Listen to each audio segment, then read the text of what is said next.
সিবিআইয়ের যে বিচার ব্যবস্থা ঢিলেমির প্রতিবাদে এবং বাংলাকে অশান্ত করা সিপিএম বিজেপির যে ছিন্ন চক্রান্তের প্রতিবাদে বাংলার জননেত্রী মমতা বন্দ্যোপাধ্যায় এবং অভিষেক বন্দ্যোপাধ্যায় আজকের প্রতিবাদ নিয়ে কি বলবেন?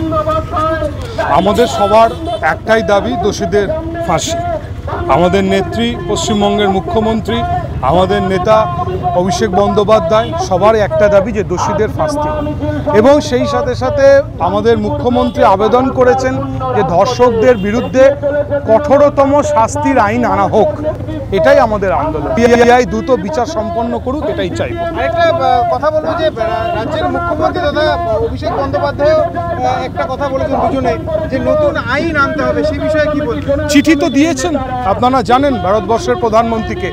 সেই জন্য আমার মনে হয় যত তাড়াতাড়ি এই আইন আনা যাবে ততই ভারতবর্ষ তৎসহ পশ্চিমবঙ্গের মানুষ বেঁচে থাকবে এবং আনন্দে থাকবে। এবং সেই সঙ্গে সঙ্গে আরেকটা বড় কথা, আমরা মনুষ্যত্বের জন্য লড়াই করছি, রাজনীতি নিয়ে নয়।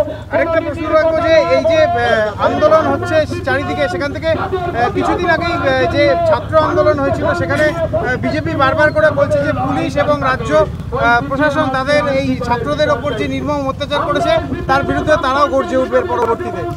তারা কি বলেছে তাদের জবাব দেব না, তবে আমি রেকর্ড থেকে বলছি কতজন পুলিশকর্মী আক্রান্ত হয়েছেন সেটা দেখে নেবেন, কতজন হসপিটালাইজ হয়েছেন সেটা দেখে নেবেন।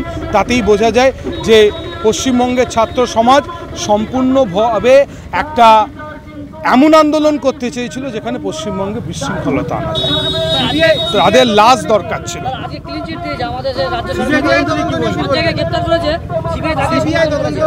সিবিআই তদন্ত অত্যন্ত ধীর গতিতে চলছে, এটাই সব থেকে বলবো।